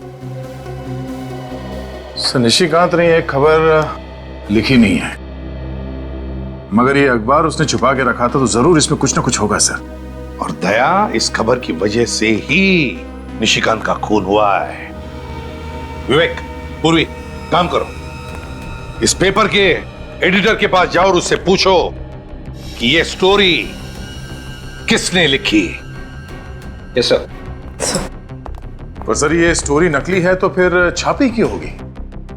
सर हो सकता है अखबार में छापने के लिए कुछ मसाला ना रहा हो, इसलिए मनगढ़ंत स्टोरी छाप दी। नहीं निखिल, इसके पीछे कुछ और ही है। जरूर ये red coat northern side 2 armed man, ये जरूर कोई कोड वर्ड है। कुछ तो छुपा है इन शब्दों के पीछे। हाँ सर, खबर में छुपा के कोई खुफिया संदेशा भेजा जा रहा है। लेकिन क्या मतलब हो सकता है इन 3 शब्दों का? Red coat, northern side, 2 armed man. Sir red coat का मतलब किसी लाल गाड़ी या किसी लाल कलर की कुरियर से तो नहीं है? लाल रंग की गाड़ी मतलब पोस्ट वैन, पार्सल, कुरियर या कार्गो वगैरह हो सकता है, लेकिन मुझे तो लगता है कि ये कुछ और ही है। ये कोई छोटी मोटी बात नहीं, कोई बड़ा होने वाला है। कुछ तो बड़ा होने वाला है, कुछ तो बड़ा, मगर क्या? माय गॉड, आज 26 जनवरी है, तो कोई ऐसा तो नहीं कि कोई हमला होने वाला है आज 26 जनवरी के दिन? मुझे भी यही लगता है सर। कहां पे सर? वसंत नगर। वसंत नगर तो बहुत बड़ा एरिया है सर, किस जगह पे होने वाला पता कैसे चलेगा? ये रेड कोट, लाल कोट मार्केट। लाल कोट मार्केट? तो फिर दया, लाल कोट मार्केट के नॉर्दर्न साइड मतलब उत्तरी दिशा में। उत्तर दिशा में कहां पे सर? सर ये क्रॉस रोड देखिए, इसमें ये क्लॉक टावर लिखा हुआ है। हाँ तो लाल कोट मार्केट के उत्तरी दिशा में 4 क्लॉक टावर्स है सर। तो फिर दया, ये जो फाउंटेन लिखा है, इसका कोई ना कोई तो मतलब जरूर है दया। फाउंटेन सर, उन 4 क्लॉक टावर में से एक क्लॉक टावर के नीचे ये फाउंटेन भी है। तो इसका मतलब है जो भी धमाका होने वाला है वो वसंत नगर के लाल कोट मार्केट के उत्तरी दिशा में, जहां पर 4 क्लॉक टावर्स है और जिसमें एक क्लॉक टावर के पास में फाउंटेन है, वहीं पर। धमाका कब होगा सर? रेडी, ये पेपर कल का है, 24 घंटे पहले का। इसके खबर के मुताबिक किशोर की किडनैपिंग कल दोपहर को 3 बजे हुई और पुलिस ने कहा था कि यह केस वो 24 घंटे में सॉल्व करेंगे। इसका मतलब है धमाका आज दोपहर के 3 बजे होने वाला है। सिर्फ 1 घंटा बचा है sir. My God,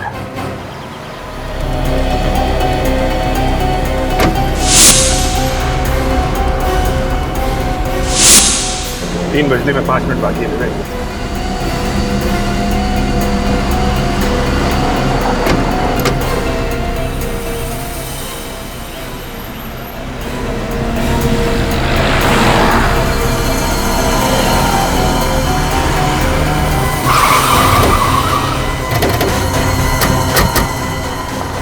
My God! निकल, एम्बुलेंस में डालो इन लोगों को, जल्दी।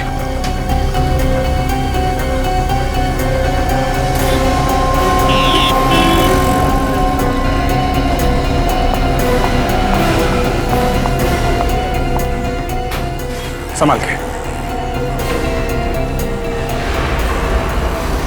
मैम आपको कुछ नहीं होगा, संभाल के, संभाल के। दूसरी बॉडी भिजवा। काजल, काजल, क्या हुआ? I'm okay, sir. पता नहीं आतंकवादी हमारे देश को निशाना क्यों बनाते हैं। सेंटिमेंटल वाला टाइम नहीं है काजल। ये पता लगाना जरूरी है इस ब्लास्ट के पीछे कौन है। एक बार ये लोग हाथ में आ गए ना, एक एक ब्लास्ट का हिसाब लेंगे इनसे। सर बॉम्ब इसी कार में लगा के रखा था। देखो अंदर कुछ मिलता है क्या? कहीं ये ब्लास्ट कोई चेतावनी तो नहीं है आगे आने वाली किसी बड़ी मुसीबत के लिए? सीनियर इंस्पेक्टर अभिजीत बोल रहा हूँ CID से। लाल कोट मार्केट में एक बॉम्ब ब्लास्ट हुआ है। हाँ, लगता तो है किसी आतंकवादी संगठन का हाथ है। आप पूरे शहर में रेड अलर्ट करवा दो, अभी के अभी। या सर। हाँ नहीं सर, चेजिस नंबर मिल गया। मिल गया? जी सर। क्या है? 1PO 9834F। 9834F, very good. पता चल जाएगा इस कार का मालिक कौन है। Hello RTO।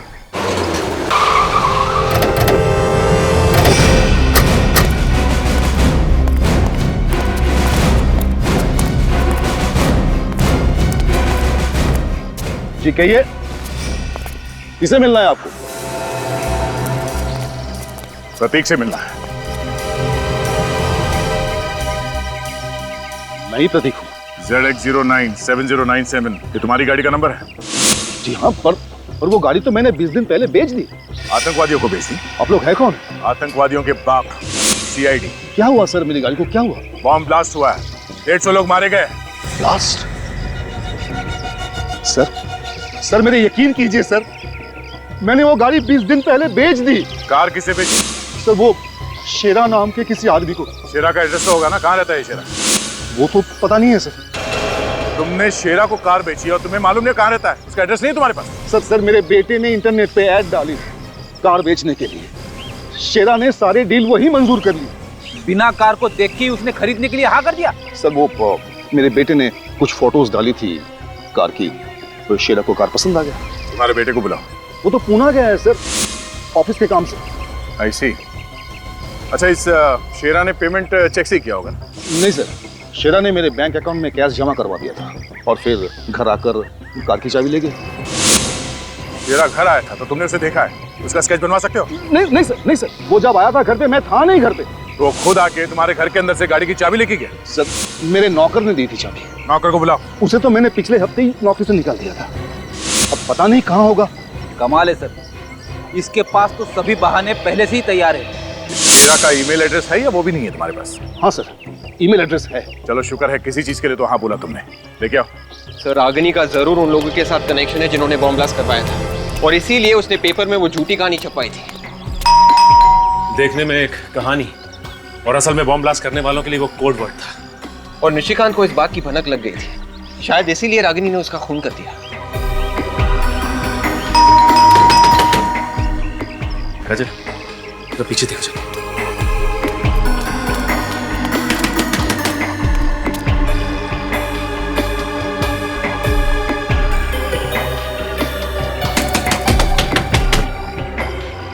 लगता है ये रागिनी दरवाजा नहीं खोलने वाली। मैं दरवाजा तोड़ दूं? तोड़ दो।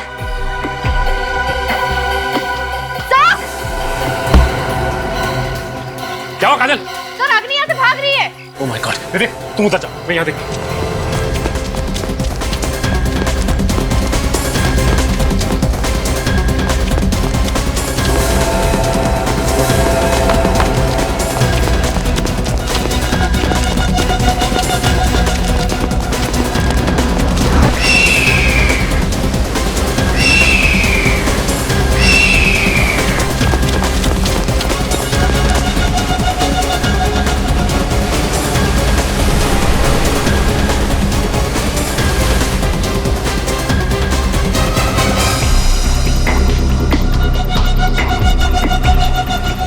अब तुम्हारा खेल खत्म हो गया है रागिनी कुमार। हाँ ठीक कहा तुमने, खेल खत्म हो चुका है। रागिनी! रागिनी! shera85@tmail.com से एक ईमेल भेजा गया था तुम्हारे साइबर कैफे के किसी कंप्यूटर से, देख सकते हो? जी हाँ सर, नेम और एड्रेस दोनों मिल गया सर। 53 मयूर विहार सिप्रा रोड। इस शेरा से मिलना पड़ेगा। थैंक्स। Yes sir. एक धमाका तो हो चुका है, बाकी के धमाके कहाँ होने वाले हैं? ये राज तो रागिनी की मौत के बाद दफन हो चुका है। भले ही रागिनी की मौत हो चुकी हो, लेकिन कोई ना कोई कड़ी यहाँ से जरूर मिलेगी जो हमें यह बता सके कि इन आतंकवादियों का मकसद क्या है। क्या है उनका मकसद? घर का कोना कोना छान मार।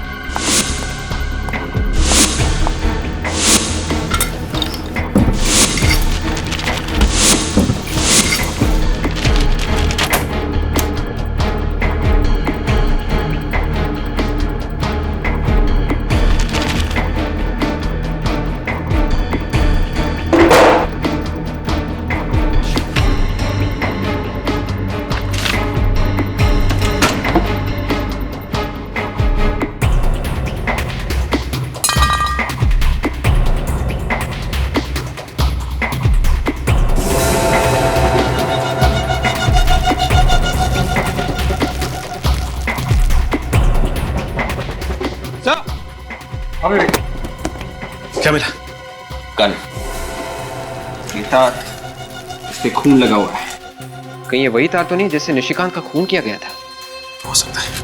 और ये वो एक्सेस कार्ड, शायद ये अमित का ही होगा। ये रहे मिस्टर विक्रमादित्य के पेट खराब होने की वजह। माय गॉड, देखो और कुछ मिलता है क्या?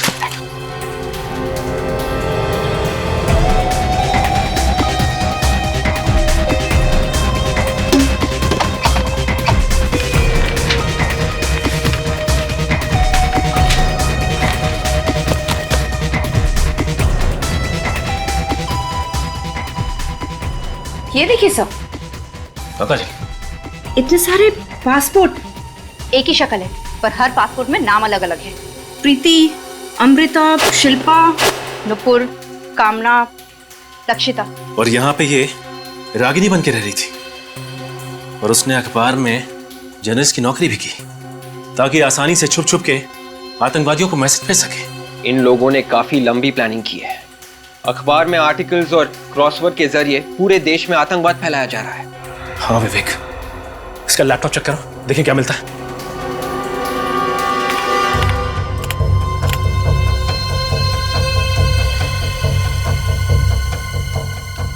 ये है रागिनी का आखिरी आर्टिकल।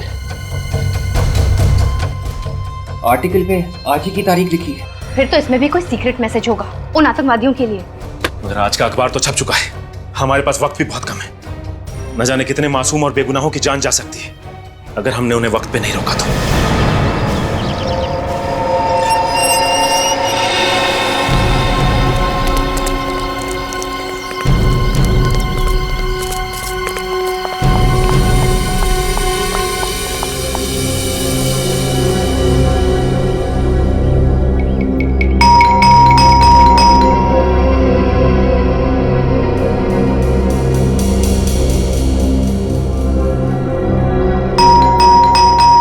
पुरोहित,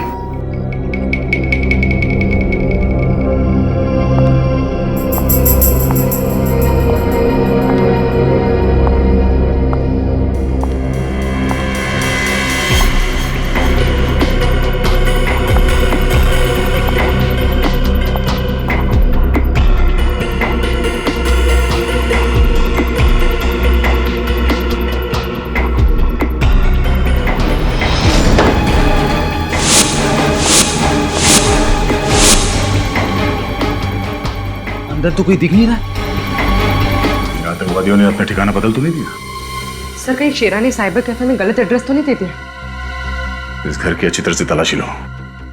अगर वो आतंकवादी यहाँ पर थे तो कुछ ना कुछ सबूत जरूर मिलेगा। देखो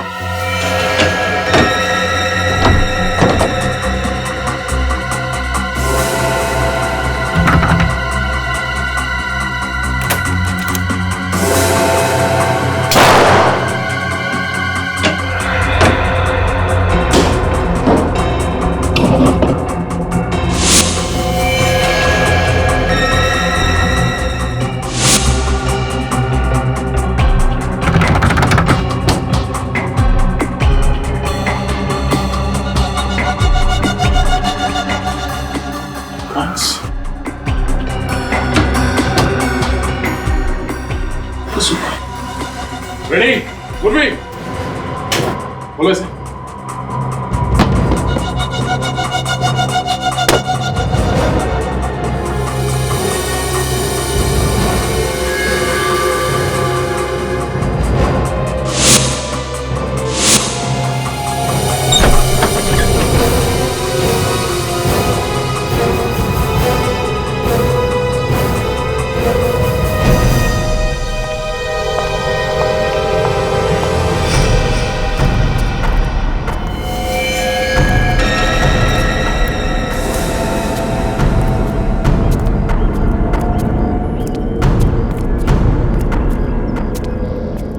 My God.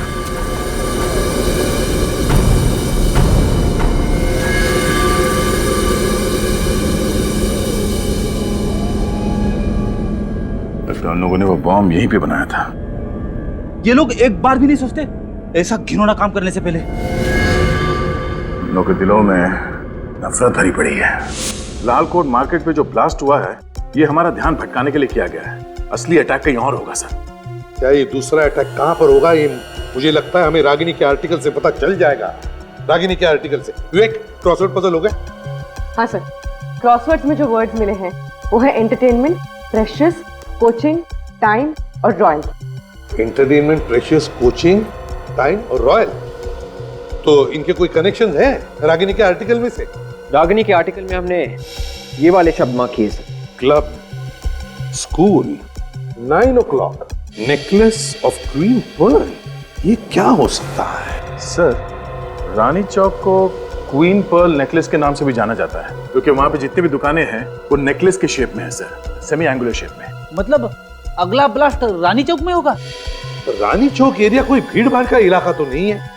ज्यादातर टेररिस्ट वहीं पर ब्लास्ट करते हैं जहां पर काफी सारे लोग मर सकते हैं। एक काम करो, शहर का मैप लेकर आओ।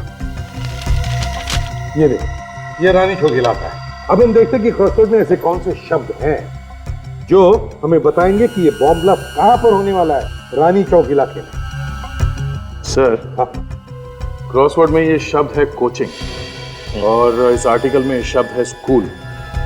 तो रानी चौक इलाके में ये जो स्कूल है, टॉयलैंड स्कूल, कहीं ये ब्लास्ट स्कूल में तो नहीं होने वाला है? Toyland school? My God. पूर्वी, टॉयलेट स्कूल में अभी इसी वक्त फोन करो और उनसे पूछो क्या 26 जनवरी है तो उनके स्कूल में कोई फंक्शन है क्या, और अगर है तो कैंसिल करो फंक्शन इसी वक्त, जल्दी। Hello toilet school. हाँ जी मैं सीआईडी से सब इंस्पेक्टर पूर्वी बोल रही हूँ। आपके स्कूल में कोई फंक्शन होने वाला है 26 जनवरी को? क्या नहीं? Okay sir. हाँ सर, उनके स्कूल में कोई कंस्ट्रक्शन का काम चल रहा है, 1 हफ्ते से स्कूल बंद है। इसका मतलब है निशाना कोई और ही है, स्कूल नहीं। सर, इस क्रॉसवर्ड में ये एक और शब्द है एंटरटेनमेंट और इस आर्टिकल में ये शब्द है क्लब। और रानी चौक इलाके में बहुत सारे रिक्रिएशनल क्लब हैं, तो कहीं ये ब्लास्ट किसी क्लब में तो नहीं होने वाला?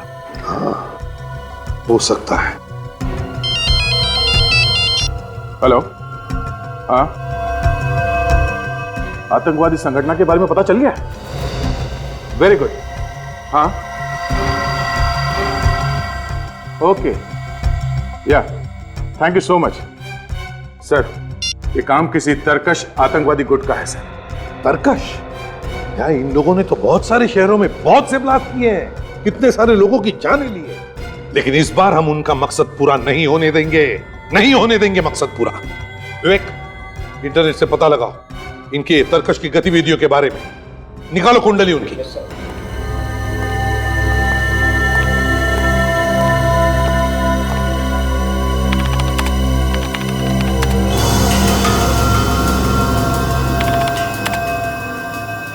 तरकश ने हमारे देश में 5 आतंकवादी हमले किए थे और आज लालकोट मार्केट में जो हमला हुआ था, बॉम्ब ब्लास्ट हुआ था, वो छठा था। और पिछले साथ आर्मी के साथ हुई मुठभेड़ में तरकश के 2 आतंकवादी मारे गए थे। तरकश की आर्मी के साथ मुठभेड़? क्या हुआ था? एक मिनट, क्या हुआ है? ये देखिए सर, आज अशोक क्लब में एक फंक्शन है। इस फंक्शन में आर्मी ऑफिसर को उनकी बहादुरी के लिए मेडल दिए जाएंगे और इन ऑफिसर में कुछ ऐसे ऑफिसर हैं जो पिछले साल तरकश के आतंकवादियों को मारने में शामिल थे। अशोक क्लब रानी चौक में ही है। अब समझ में आया दया, शेरा के घर के दीवारों पर बदला ये शब्द क्यों लिखा है? बदला तो इन आतंकवादी कीड़ों का अगला निशाना है Ashok club. Mister Raghu. Yes sir. मैं इसे भी प्रद्युमन, सीआईडी से। चलिए सर। हाँ। सर, आपका फोन आते ही मैंने पूरे क्लब की सिक्योरिटी टाइट करा दी सर। ये अंदर आने के कितने दरवाजे हैं? 5 दरवाजे हैं सर, और 5 के बाहर खड़ा पैरा है। और अगर हमला उन्होंने ऊपर से किया तो? सर, हमारे मिलिट्री हेलीकॉप्टर ऊपर सिक्योरिटी राउंड लगा रहे हैं। ये सुनिए। मिस्टर रघु, आपकी सिक्योरिटी अरेंजमेंट बहुत अच्छी है, मगर हम यहाँ किसी मामूली आतंकवादी ग्रुप के बारे में बात नहीं कर रहे हैं। हम बात कर रहे हैं दुनिया का बहुत ही खतरनाक आतंकवादी ग्रुप तरकश के बारे में। इन्होंने कई बार कड़ी से कड़ी सिक्योरिटी में घुसकर हमला किया है। एक काम करो, क्लब का ब्लूप्रिंट दिखाओ हमें। दया, आतंकवादी अंडरग्राउंड से ही आएंगे। ये देखो, एंट्रेंस के नीचे 4 ड्रेनेज टनल्स है, 1A, 1B, 2A, 2B, और हॉकी के पीछे की तरफ ड्रेनेज 3A और 4A, 2, कुल मिला के 6 टनल्स है। दया, तो लगता है ये अंडरग्राउंड से ही आएंगे, टनल में से। तो सामने के जो 4 टनल्स है, इस पे तो सिक्योरिटी है। मगर पीछे 2 ड्रेनेज जो है, इस पे सिक्योरिटी लगाई इसने? नहीं सर। नहीं? What nonsense! किस तरह की सिक्योरिटी है ये? दिखाइए हमें। दया, यहीं से आएंगे वो। चलो।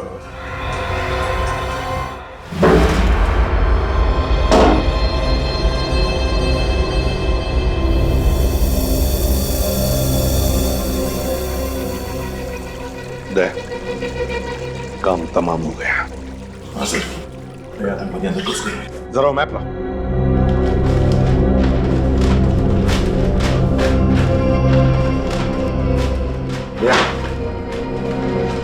ये वो दोनों ड्रेनेज टनल्स हैं।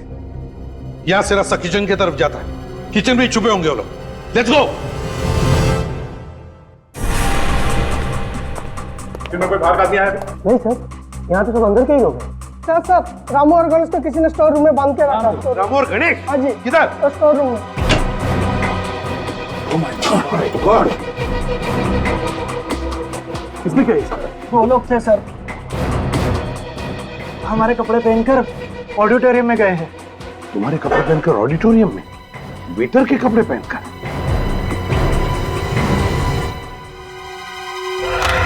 हमारे देश को आजाद करवाने के लिए अनगिनत नौजवानों ने अपनी जान दे दी। आज हमें स्वतंत्रता मिली है तो सिर्फ उन देशभक्त सिपाहियों की वजह से जिन्होंने अपना बलिदान दे दिया। आज हम चैन की सांस ले रहे हैं तो उसका श्रेय सिर्फ हमारे नौजवान सिपाहियों को जाता है। आज हम चैन की नींद सो पा रहे हैं तो वो सिर्फ हमारे देशभक्त सिपाहियों की वजह से। और आज इस ब्रेवरी अवार्ड्स का आयोजन किया गया है तो वो सिर्फ उन सिपाहियों के सम्मान के लिए।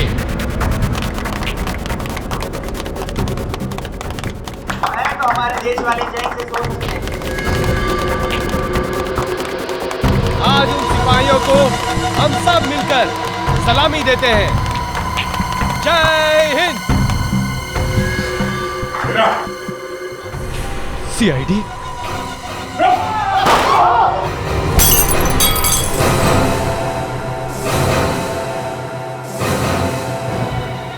मैं तो मरूंगा, लेकिन तुम सब लोगों को लेकर मरूंगा।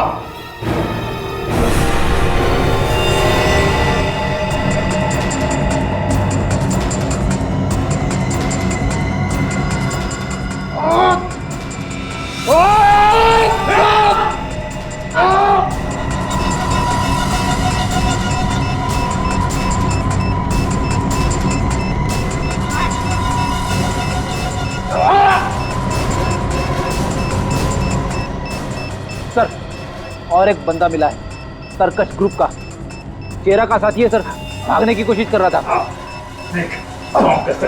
हटे, हटे।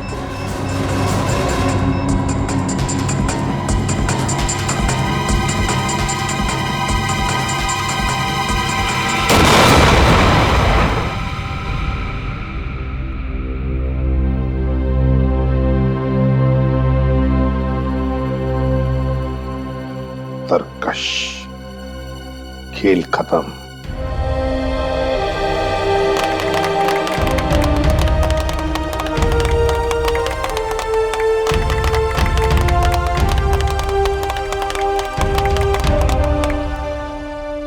एक सलाम देश के वीरों के नाम।